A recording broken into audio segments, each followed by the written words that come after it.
Salve galera! Nessa madrugada eu vou falar sobre Trocas Macabras. É isso mesmo, Trocas Macabras, um livro fantástico do Stephen King.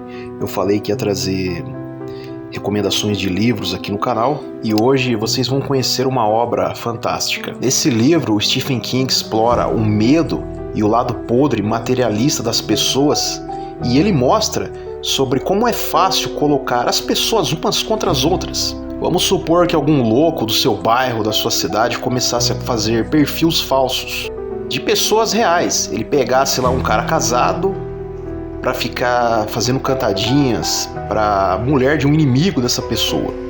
Aí ele catava as fotos de uma mulher, colocasse lá num Badu da vida e ficasse ali marcando encontros com os caras locais.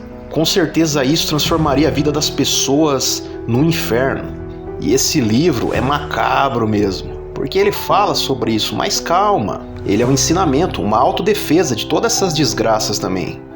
Porque você aprende muito com a literatura, infelizmente as pessoas estão deixando ela de lado. Vamos lá, eu vou falar sobre Trocas Macabras. Em uma cidadezinha pequena chamada Castle Rock, onde todos os dias são iguais, aonde todas as pessoas se conhecem e nada de diferente acontece. Até que certo dia aparece um homem misterioso e monta uma loja mais misteriosa ainda, chamada Coisas Necessárias, em breve. E isso desperta uma curiosidade tremenda nessa cidade. Todo mundo fica comentando, o povo fica curioso para ir lá nessa inauguração, pois ninguém sabe o que vai ser vendido ali. Um dia antes da inauguração, um garoto curioso entra lá dentro dessa loja. Seu nome é Brian Husk, ele tem 13 anos e dentro dessa pequena loja tem muitas coisas interessantes, artefatos, coisas antigas.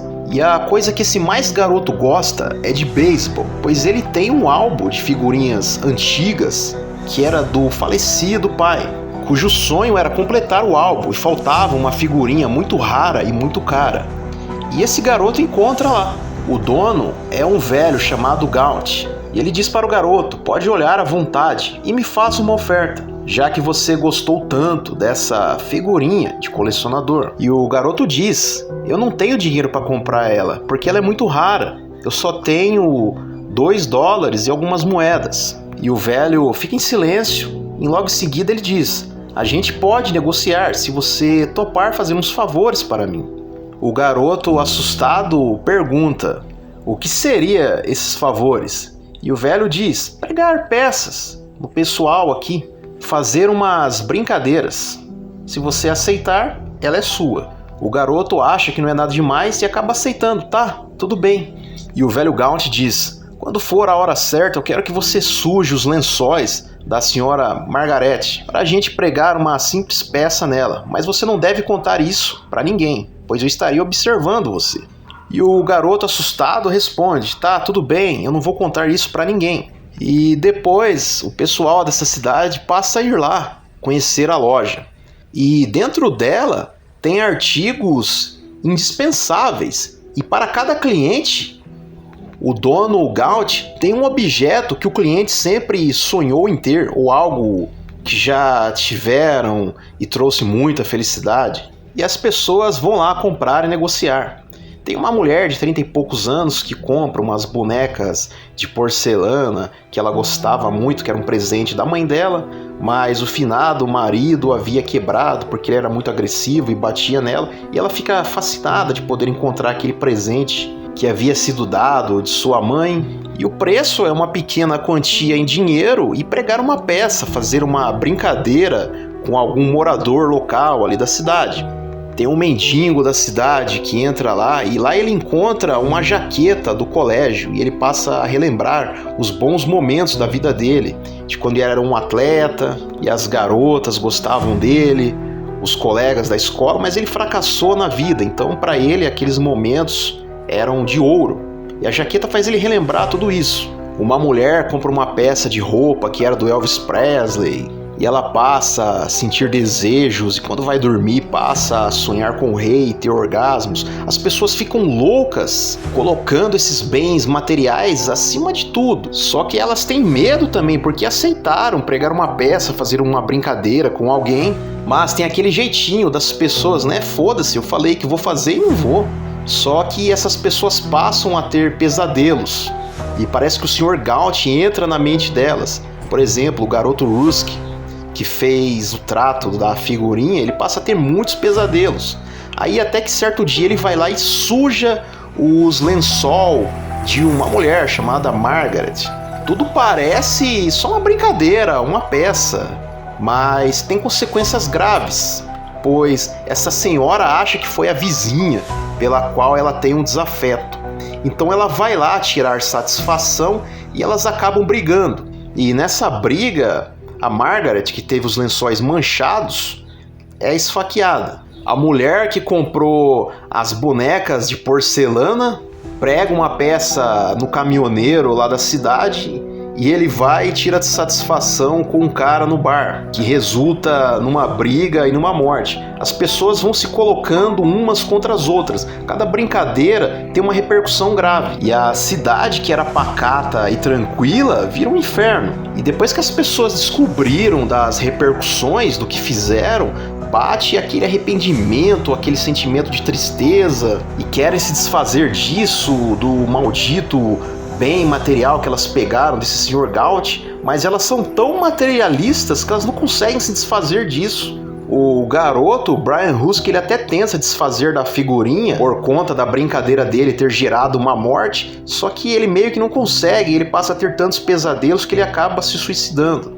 E o xerife da cidade, ele acha tudo isso estranho, e ele já estava desconfiado de que a loja do Sr. Gaut tinha algo estranho, tinha uma energia negativa e fascinava muito as pessoas. A mulher que vivia sonhando com Elvis na cama não queria jamais se desfazer da peça de roupa dele, e ela passa a ficar horrorizada por causa da brincadeira da peça que ela fez, que causou uma morte, e depois ela passa a ter sonhos que está fazendo sexo com o cadáver, o corpo em decomposição do Elvis. O Sr. Gaut, ele é um demônio, e ele ataca conforme o desejo das pessoas, o lado podre, materialista. E o que as pessoas fazem no dia a dia é praticamente isso. Estão sempre correndo atrás de bens materiais, colocando isso como algo mais importante da vida. É igual o cara pobre que muda de vida, ele compra um carro de luxo e já se acha que é melhor do que todo mundo. Tem as mulheres que são interesseiras, que desprezam os outros homens que são pobres, até os próprios pais, pois cujo único objetivo é ter uma vida de luxo, ter um homem para bancar, para sustentar. Essas acabam se prostituindo até a alma, não é só o corpo, e estragam vidas, sentimentos, colocam filhos no mundo só para receber pensão. E esse interesse podre das pessoas envolve muita coisa, amizades também.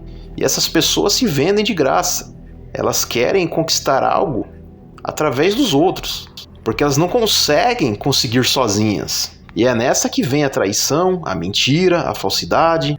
No caso da mulher com a roupa do Elvis, fala muito da idolatria, pois tem gente que não dá nem importância e atenção para aquelas que são próximas. Preferem colocar um artista, uma celebridade acima de tudo, que nem sequer sabe que essa pessoa existe. No livro O Consumismo, do Noam Chomsky, ele fala que não tem como controlar as pessoas através da violência. Então o que o sistema fez? Manteve elas presas, distraídas através do consumismo. A todo instante tem alguém sendo escrava de algum bem material. As pessoas estão sempre ocupadas comprando alguma coisa, coisas que nem sequer elas precisam, e ficam endividadas, doentes e viciadas. E as pessoas matam umas às outras a todo momento por causa de bens materiais, seja um celular, um carro, uma moto, um tênis, um sapato. E o Stephen King, ele explora muito esse lado podre do ser humano nesse livro, Trocas Macabras. E no livro ele mostra que através de brincadeiras e fofocas, as pessoas se matam o tempo todo. E a língua das pessoas são perigosas. E sobre brincadeiras, o Platão dizia que você conhece mais uma pessoa pelas brincadeiras dela do que horas e horas de conversa. Em ambiente de trabalho também sempre tem aquele cara que vem com brincadeirinha, não é?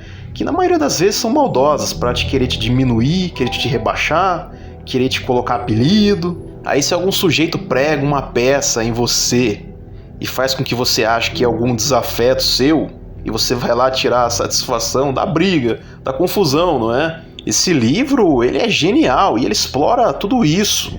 E ele também te ensina que você nunca deve aceitar nada de graça. A pior coisa no mundo é ficar devendo favores. Até no livro As 48 Leis do Poder fala sobre isso. No caso das peças que geram brigas e mortes na cidade, as pessoas nem sequer vão atrás de ver se foi o desafeto que fez isso mesmo, elas vão logo condenando, não é? Julgando. É um livro fantástico, eu recomendo que vocês leiam Trocas Macabras do Stephen King e todas as suas obras. Esqueçam os filmes que fazem dos livros do Stephen King, a maioria é porcaria. Igual o Iluminado. O Stanley Kubrick, ele comeu bola ali, colocou coisas que não tinha no livro. O John Carpenter também estragou o livro Christine.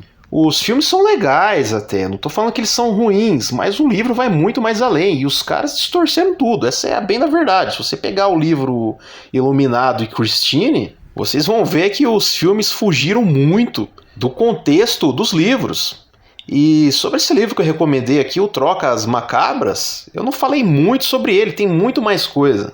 Então amanhã, cara, vá lá na biblioteca da sua cidade ou pegue esse livro em PDF, se você gosta de ler pelo celular, notebook, porque vale a pena. E torno a repetir, você aprende muito mais com a literatura do que qualquer livro de autoajuda, coaches e qualquer outras porcarias, cara.